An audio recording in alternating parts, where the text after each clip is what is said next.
pequenos leitores, como vão vocês? Hoje eu vim resenhar uma série de livros. Vocês já viram os filmes As Crônicas de Nárnia? E sabiam que tem livros também? Não? Então pera lá que hoje tem resenha. Vou mostrar aqui os livros. São 7 livros. Mas também tem o livro que é toda a história em um só livro. Ó. Livro 1, O Sobrinho do Mago. Livro 2, O Leão, a Feiticeira e o Guarda-Roupa. Livro 3, O Cavalo e Seu Menino. Tá aqui com o meu marcador porque eu tô lendo esse agora. Livro 4, Príncipe Caspian. Livro 5, A Viagem do Peregrino da Alvorada. Livro 6, A Cadeira de Prata. E livro 7, A Última Batalha. Esses 3 livros aqui já viraram filme. E estão prometendo também lançar um sobre esse livro aqui, mas não sei ainda. Hoje eu vou resenhar esses 2 livros aqui, o livro 1 e o livro 2. Agora eu estou lendo o livro 3. Como eu já disse, eu estou lendo, então ainda não vou resenhar. Vou deixar ele quietinho aqui e vamos começar. Hoje eu vou fazer um esqueminha diferente. Eu vou começar pelo livro 2. Bom, esse livro aqui fala sobre 4 crianças. A Susana, a Lúcia, o Edmundo e o Pedro. Que eles estão fugindo da guerra em Londres e são levados para casa de um professor um tanto excêntrico no campo. E essa casa era uma casa imensa, cheia de corredores e tal. E um dia, quando eles queriam explorar lá fora, estava chovendo. E essa casa não tinha nada pra fazer. Então eles ficaram mais entediados ainda. Tipo, ai, que tédio, não tem nada pra fazer e tal, blá. E aí, no filme, se não me engano, acho que eles estão brincando de esconde-esconde. Mas, no livro, tá falando que eles estão explorando a casa. Aí eles encontram uma sala vazia que tem só um guarda-roupa lá. Aí, todas as crianças se distraem com outra coisa. Mas a Lúcia pensa assim, deixa eu olhar melhor isso aqui. Aí a Lúcia entra lá no guarda-roupa e tem um monte de casaco de pele. Ela vai afastando os casacos e vai adentrando. E o guarda-roupa não tem fim, não acaba nunca. Até que de repente ela sente que a textura do chão ficou diferente. Ela sente uns galhos de árvore tocando nela e tal. E ela enxerga uma luz, assim, uma luz. Aí ela segue essa luz e entra em um bosque. Mas ela pensa, ué, o que um poste aceso tá fazendo aqui no meio desse bosque? Aí ela encontra um fauno que ela passa o dia com ele, algumas horinhas, né? E ele conta um pouco mais sobre Nárnia, sobre a feiticeira branca, que é quem governa Nárnia, a rainha. Mas será que essa feiticeira sempre foi rainha ou vieram outros antes dela? Até que chegou um momento que a Lúcia falou, não, agora eu preciso ir embora, senão eles vão achar estranho. Aí ela seguiu a luz, voltou para casa. E agora tem a curiosidade do tempo. A Lúcia diz que passou horas lá em Nárnia. Mas os irmãos dela falaram que ela demorou menos de 1 minuto para voltar. Então, o que pode parecer horas em Nárnia, parecem minutos na vida real. A Lúcia, chegando lá, conta para os irmãos a história louca. E eles ficam, será que isso é verdade mesmo? E aí o Edmundo fala, será que eu vou acreditar nisso? Entra no guarda-roupa e vai para Nárnia. E quem é a primeira pessoa com quem ele cruza? A feiticeira. Ai, meu Deus, já vi que isso vai dar problema. Existia uma lenda, assim eu posso dizer, que se 4 humanos, ou seja, 2 filhos de Adão e 2 filhas de Eva, que são 2 meninos e 2 meninas, chegassem lá em Nárnia, seria o fim da feiticeira. o fim. Então ela já ficou atenta, ela viu o Edmundo ali e falou, vou trazer esse aí pro meu lado. Bom, depois eles deram falta do Edmundo e resolveram ir atrás dele lá em Nárnia. E aí vai desenrolando a história, eles conhecem o Aslan, que é um leão, e ele é meio misterioso, assim, ninguém sabe de verdade, tipo, qual apito que ele toca, né? E aí começa toda aquela batalha pra tentar tirar essa feiticeira maluca do poder. E aí, depois disso, eles se tornam os reis e rainhas de Nárnia. E eles passam anos lá. Deu até tempo deles ficarem adultos.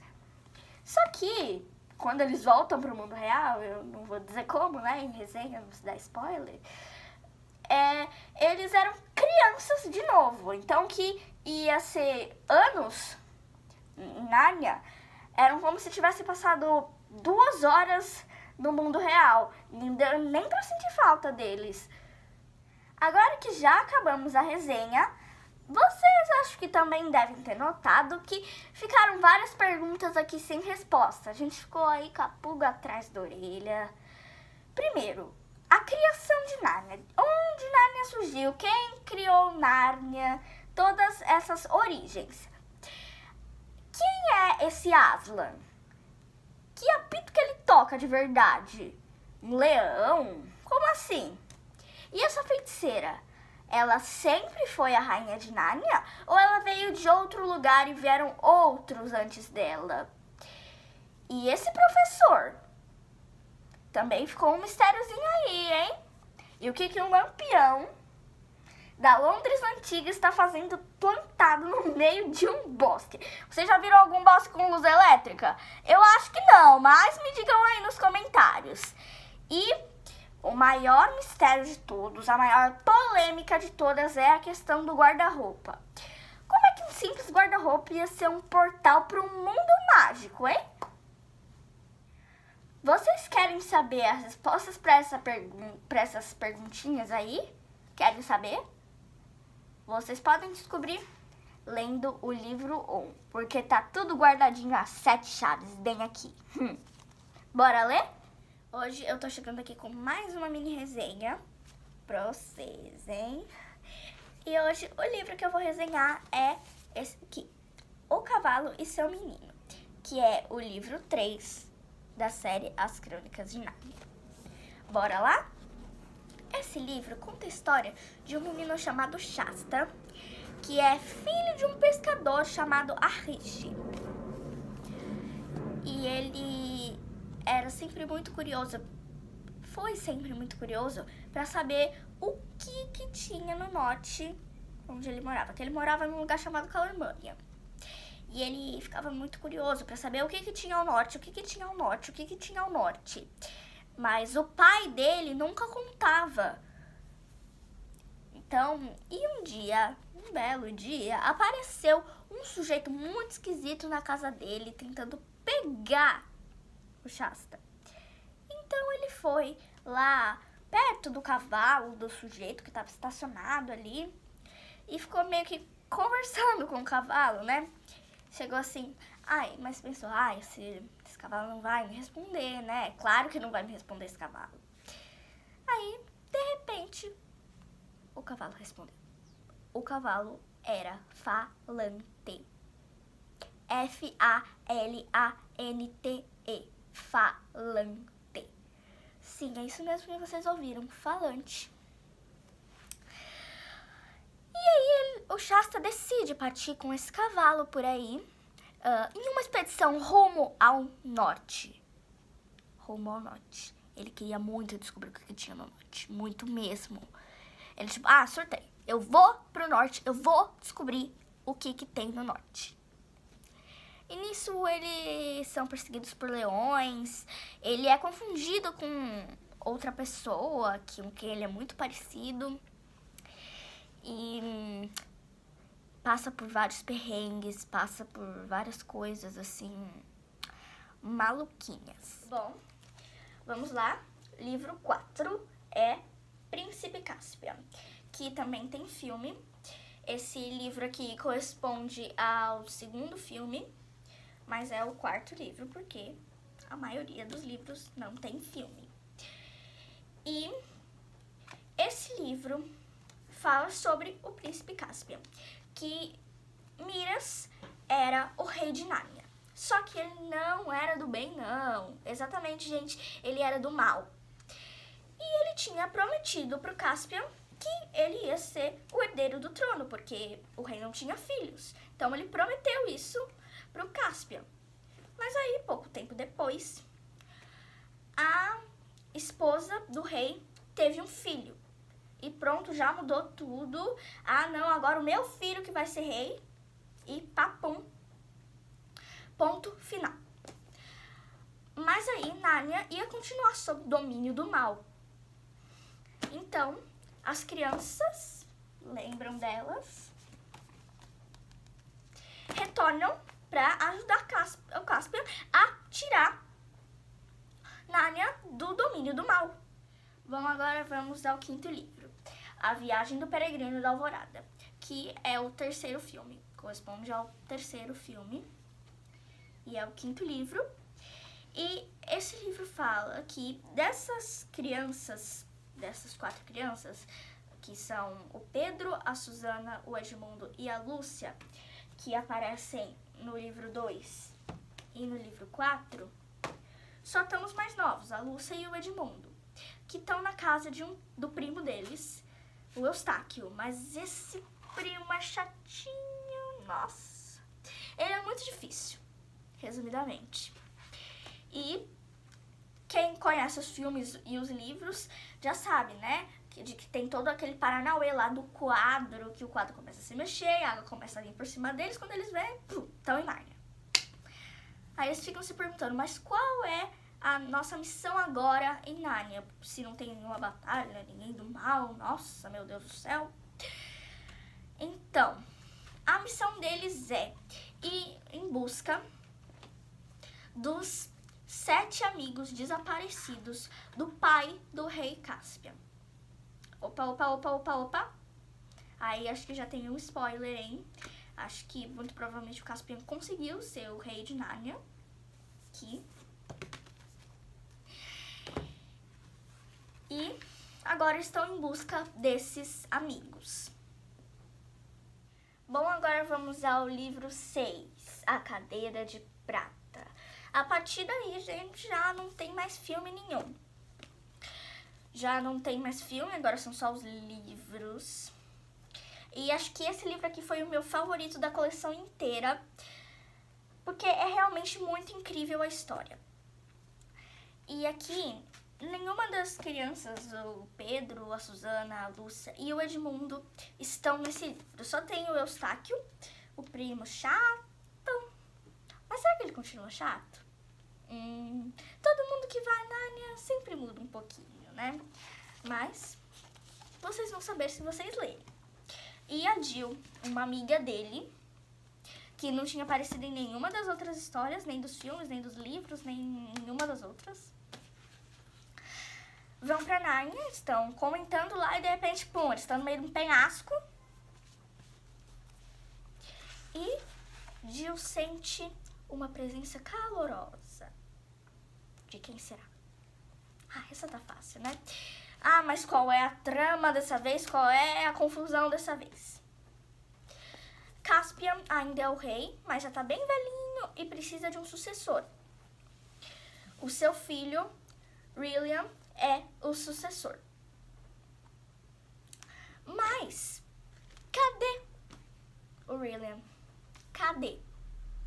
Bom, tem mais uma vez nesse livro aqui, igual no segundo livro, uma feiticeira malvada que matou a mãe do William, enfeitiçou ele, sumiu com ele nem sabe que ele é príncipe, nem sabe que ele é herdeiro do trono e tipo, mas o rei Caspian já tá muito velhinho e ele precisa de um sucessor. E aí, o Eustáquio e a Jill e algumas outras ajudinhas ali também vão em busca desse príncipe. E primeiro eles precisam saber onde é que ele tá, né? Porque ninguém sabe onde ele tá simplesmente sumido. E pra encontrar ele e manter Nárnia nessa sucessão, né? Bom, agora vamos ao sétimo e último livro, ó, A Última Batalha. Esse livro também é incrível. Acho que é o meu segundo favorito, depois desse aqui. Bom, agora já são outros tempos, já é outro rei, que ainda é da sucessão do Cáspio, é o rei Tírion. Mas, novamente, Nárnia está sob ameaças do mal. Tan, tan, tan, de quem serão essas ameaças? Que rufem os tambores. Essa ameaça é da cruel Calormânia. Calormânia é outra civilização, outro povo que quer dominar Nárnia. E aí as crianças, né, a Jill e o Eustáquio voltam para ajudar o rei Tírion com essa batalha final. Que nem aqui diz, esse livro não tem contracapa escrita. A suposta contracapa tá aqui em todos os livros. Na Hora Mais Negra de Nárnia. Esse livro aqui fala sobre a Hora Mais Negra de Nárnia. E pra vocês saberem como é que as coisas ocorreram, vocês vão ter que ler o livro, né? Porque esse livro não tem filme. Mas mesmo assim eu gosto mais de ler o livro, eu confesso. E aqui, no final desse livro, gente, acontece uma coisa incrível. Uma reviravolta fantástica, um desfecho maravilhoso, super, hiper, mega legal. Imperdível, realmente. Se vocês quiserem saber, vocês vão ter que ler a história, realmente, né? Então, meus pequenos leitores, tá entregue a resenha da coleção toda. Está entregue. E um detalhe, não se assustem com o tamanho do livro. A aventura é muito gostosa e super divertido. Não olha pro livro e fala, nossa, o livro é muito grande, ai, tem muita coisa escrita, ai, vou demorar um século. Não importa o tempo que você vai demorar pra ler. Vai lendo devagarzinho, vai lendo aos pouquinhos e tá de boa, vai intercalando com outras leituras. Eu fiz isso. Quando eu tava lendo o terceiro livro, eu me intercalei com um monte de livros. Bom, pequenos leitores, foi isso por hoje. Eu espero que vocês tenham gostado. Se vocês gostaram, deixem muito seu like. Se inscreva aqui no canal se você ainda não é inscrito. Compartilhe o vídeo com os amigos, porque essa resenha vale super a pena. E também sigam o meu blog e o meu Instagram, que o link vai ficar aqui na descrição do vídeo. Beijinhos e até o próximo sábado, pequenos leitores!